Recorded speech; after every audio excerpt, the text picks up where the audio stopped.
Good afternoon. Welcome to in our beautiful channel think bright classes. इसके बाद हमारे पास एक इम्पॉर्टेंट डेफिनेशन आती है करंट डेंसिटी। करंट डेंसिटी से हमारे पास काफ़ी इम्पॉर्टेंट क्वेश्चन बन जाते हैं। देखें, करंट डेंसिटी की जो हमारे पास डेफिनेशन है लिखी हुई है कि current density is equal to the current per unit area taken perpendicular to the direction of the current. Simple सी डेफिनेशन है और इसका हर वर्ड का मीनिंग हम लोग समझते हैं। करंट मतलब करंट तो हमारे पास नॉर्मल फ्लो ऑफ चार्ज होगा। डेंसिटी का मतलब है भीड़, मतलब डेंसिटी का मतलब कि कम जगह में ज़्यादा लोग हों, दैट इज़ कॉल्ड डेंसिटी। तो पर यूनिट एरिया में हमारे पास number of flow of charge कितना होने वाला है, वही चीज़ हमारे पास क्या होगी, करंट डेंसिटी। अभी हम लोग सिंपल लैंग्वेज में समझ लेते हैं, फिर इसके बाद थोड़ा सा डिटेलिंग में जाएंगे कि क्या इसका रियल मीनिंग होता है करंट डेंसिटी का। तो इट इज़ रिप्रेजेंटेड बाई जे, इसको जे से रिप्रेजेंट करते हैं, current density represented by J. Formula हमारे पास जे इक्वल टू होता है आई अपॉन ए, मतलब current per unit area. Current per unit area is called current density. Unit हमारे पास क्या बन जाएगी, करंट की जो यूनिट होती है वो हमारे पास एम्पियर होती है, और जो एरिया है, एरिया की unit ampere upon metre square. Area हमारे पास लेंथ इंटू ब्रेथ, तो एरिया का जो यूनिट हुआ हमारे पास मीटर स्क्वायर। डायमेंशन क्या बन जाएगी, करंट की डायमेंशन होती है ए, और मीटर स्क्वायर की क्या हो जाएगी एल, पावर 2 है तो L2, और एल को ऊपर भेजे तो L-2 ए। हमारे पास करंट डेंसिटी की डायमेंशन आ गई। और ये एक वेक्टर क्वांटिटी है, मतलब इसको रिप्रेजेंट करने के लिए हमारे पास किसकी नीड होती है, डायरेक्शन की नीड होती है। तो it is a vector quantity. तो ये हमारे पास कौन सी क्वांटिटी है, it is a vector quantity. ठीक है, अब डेफिनेशन को थोड़ा सा डेप्थ में समझते हैं, थोड़ा सा फिगर वाइज हम लोग इसको ट्राई करते हैं समझने का। ये आप नोट कर लीजिए वीडियो को पॉज करके। अगर ये नोट हुआ तो इसको देखो, आप डेफिनेशन को एक एक वर्ड का मीनिंग समझते हैं कि करंट डेंसिटी का जो रियल मीनिंग होता है वो हमारे पास क्या होता है।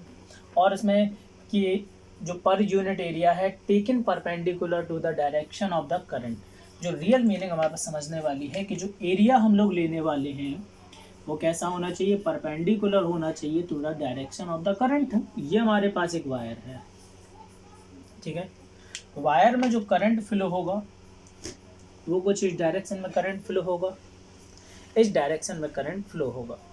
अब जैसे समझें कि हमारे पास मान लो ये वायर है, बात वहीं पे आती है क्रॉस सेक्शन एरिया पे। ठीक है, ये वायर है, क्रॉस सेक्शन का मतलब समझेंगे यहाँ पे। तो जैसे ये हमारे पास डायरेक्शन ऑफ करंट है, ये हमारे पास क्या है, डायरेक्शन ऑफ करंट।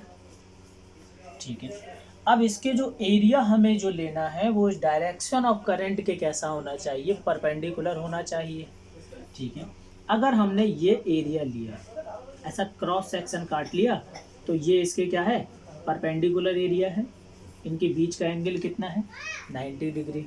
तो हमारे पास जो फार्मूला बनता है जे इक्वल टू क्या बनेगा, डी आई अपॉन डी ए। ठीक है, ये हमारे पास डी इसलिए लगाए क्योंकि स्मॉल करंट के लिए बात कर रहे हैं, थोड़े से के लिए पहले फाइंड कर लेंगे, फिर उसके बाद कंप्लीट के लिए देख लेंगे। चलिए, इसके बाद एक और चीज़ आती है कि हमेशा ज़रूरी थोड़ी हो कि ये मन ने जो क्रॉस सेक्शन एरिया जो लिया हुआ है वो इसके परपेंडिकुलर ही हो।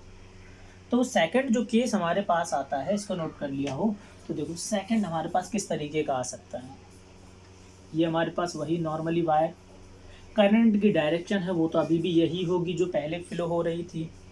अब हमने क्या किया कि पहले जो एरिया लिया था हमने वो कुछ इस तरीके का लिया, मतलब एक बिल्कुल परपेंडिकुलर एरिया लिया था। ठीक है, लेकिन अब हम एरिया कैसा लेना चाहते हैं, कुछ इस तरीके का हमने कट लगाया। ठीक है, कुछ इस तरीके का क्या लगाया, कट लगाया।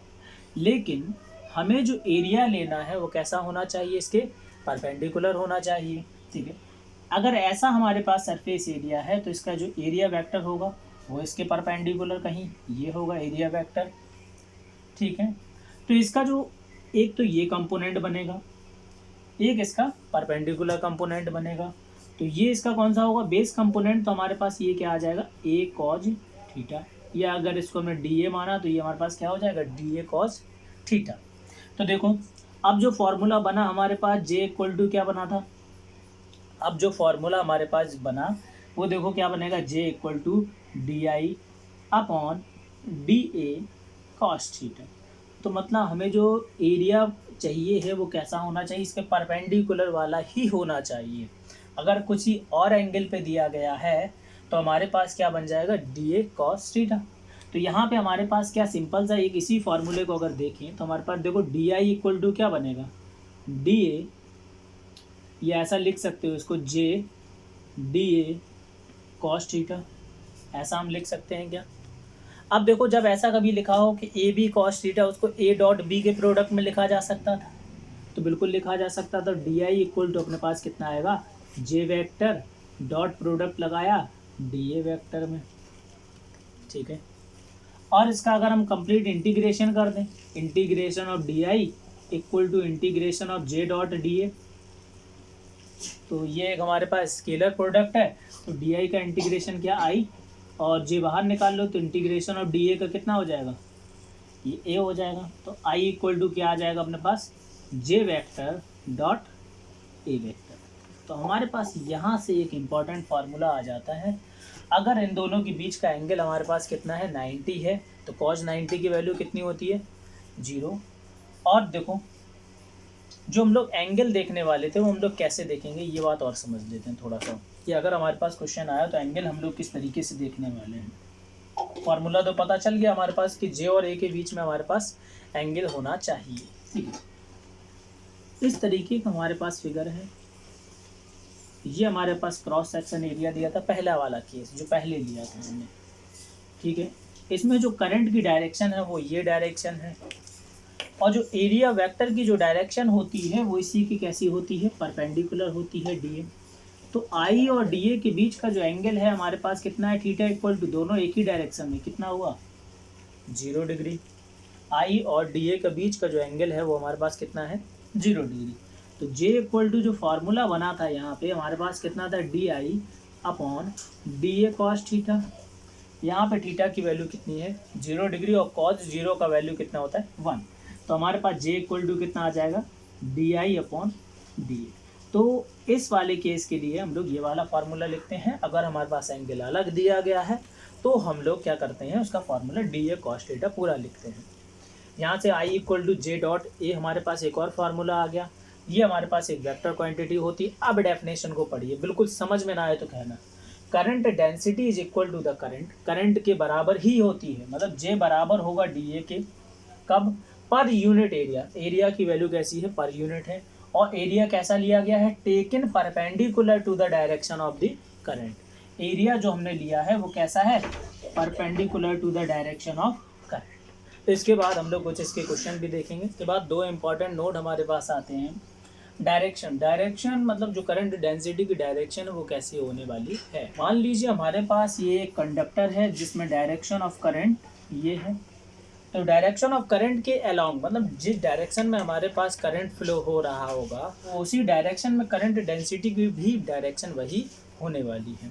सेकंड जो हमने नोट लिखा है कि in a conductor current is same everywhere. पिछला हमने एक क्वेश्चन कराया था, उसमें लिखा था कि अगर हमारे पास कोई एक वायर है जो नॉन यूनिफॉर्म एरिया को कवर कर रहा है, मतलब इसका क्या है कि हर जगह इसका एरिया इक्वल नहीं है। मान लो कुछ इस तरीके का एरिया वायर हमारे पास लिया हुआ है, मान लो इस तरीके का हमने वायर लिया हुआ है, जहाँ पर मान लो यहाँ पर देखा जाए तो यहाँ पर हमारे पास एरिया 1 है, और यहाँ पर देखा जाए तो हमारे पास एरिया 2 है, ठीक है। तो पहला जो पॉइंट लिखा है करंट इज सेम एवरीवेयर, चाहे हमारे पास एरिया कुछ भी हो। मान लो यहाँ पे जो I1 करंट फ्लो हो रहा होगा और यहाँ से जो I2 करंट निकल रहा होगा, तो हम लोग एक चीज़ बोल सकते हैं कि I1 बराबर होगा किसके, I2 के। तो क्या J1 और J2 मतलब करंट डेंसिटी यहाँ पे और करंट डेंसिटी यहाँ पे बराबर होगी या नहीं होगी, बस ये चीज़ हमें बतानी है। तो देखो J इक्वल टू जो हम फॉर्मूला जानते हैं वो हमारे पास क्या होता है, I अपॉन ए। करंट तो सेम है, करंट तो सेम है, चाहे एरिया हमारे पास कुछ भी हो, तो करंट हमारे पास कैसा हुआ, कांस्टेंट हुआ।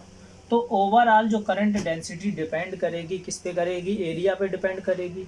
और इससे ये कैसे कनेक्टेड है, करंट डेंसिटी इनवर्सली प्रोपोर्शनल है एरिया की, क्रॉस सेक्शन एरिया की इनवर्सली प्रोपोर्शनल है। मतलब ए की वैल्यू अगर ज़्यादा है, A1 ग्रेटर है, A1 ग्रेटर है किससे, A2 से। अगर हम ज़्यादा वैल्यू से डिवाइड करेंगे, अगर हम ज़्यादा वैल्यू से डिवाइड कर रहे हैं तो J की वैल्यू कम होगी। तो सिंपल सी बात है, जहाँ पर एरिया ज़्यादा होगा वहाँ पर J1 जो है कम होगा, और जहाँ पर एरिया कम होगा वहाँ पर करंट डेंसिटी क्या होगा, ज़्यादा होगी।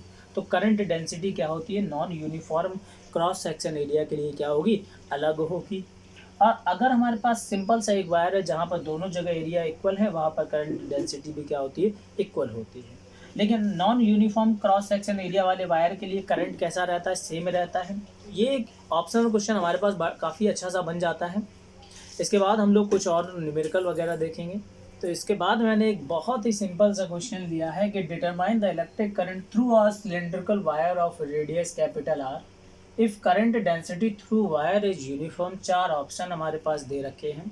बहुत ही सिंपल क्वेश्चन है, वीडियो को पॉज करें और इसको ट्राई करने का प्रयास जरूर करें। एक बार इसका ट्राई तो बनता है, क्योंकि अगर आपने डेफिनेशन बहुत सही से समझी है तो इसको क्वेश्चन को आप कर लोगे, इतना गारंटी है। अगर आप लोगों ने इस क्वेश्चन को ट्राई मारा है तो इसका सॉल्यूशन देखें। हमारे पास एक कंडक्टिंग वायर है जिसका क्रॉस सेक्शन एरिया मान लो ये है।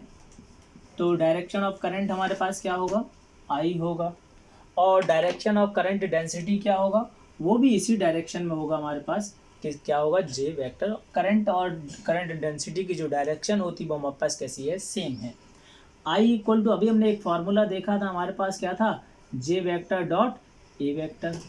अगर हम इसका डॉट प्रोडक्ट खोलें तो आई इक्वल टू हमारे पास कितना आ जाएगा, जे ए कॉस थीटा। देखो, जब मैंने बताया था कि अगर करंट मतलब सेम है तो एरिया जो हमारे पास दिया है वो कैसा है, परपेंडिकुलर है, ठीक है। तो आई और जे के बीच का जो एंगल होता है वो हमारे पास कितना है, 0 डिग्री। थीटा इक्वल टू कितना है हमारे पास, 0 डिग्री। तो कॉस थीटा की वैल्यू हमारे पास कितनी होती है, 0 होती है। तो आई इक्वल टू अपने पास कितना आएगा, जे ए कॉस 0, ठीक है। अब जो एरिया हम लोग लेते हैं वो कौन सा एरिया होता है, इस क्रॉस सेक्शन एरिया होता है। जो वायर है हमारे पास कैसा वायर था, सिलेंड्रिकल वायर था। तो जैसे मान लो ये मार्कर ही हमारे पास कैसा है, एक सिलेंड्रिकल है, और इसका जो क्रॉस सेक्शन होगा वो एरिया कैसा मिलता है हमें, सर्कुलर एरिया मिलता है। तो एरिया हमारे पास क्या होगा, सर्कुलर होगा। तो हमारे पास कितना आ जाएगा, जे इंटू एरिया के answer pi R square. Radius हमने कैपिटल में ली थी तो कैपिटल आ जाएगा, और कॉस 0 की वैल्यू 1 होती है। तो हमारे पास जो आंसर कौन सा आ जाएगा, जे पाई आर स्क्वायर। तो ऑप्शन में भी मैंने स्मॉल लिख दिए हैं, तो जो कैपिटल लिख दो सब आर की जगह। तो हमारे पास ऑप्शन कौन सा सही होने वाला है, ऑप्शन हमारे पास कौन सा सही है, J into pi R square. A option हमारे पास करेक्ट होने वाला है।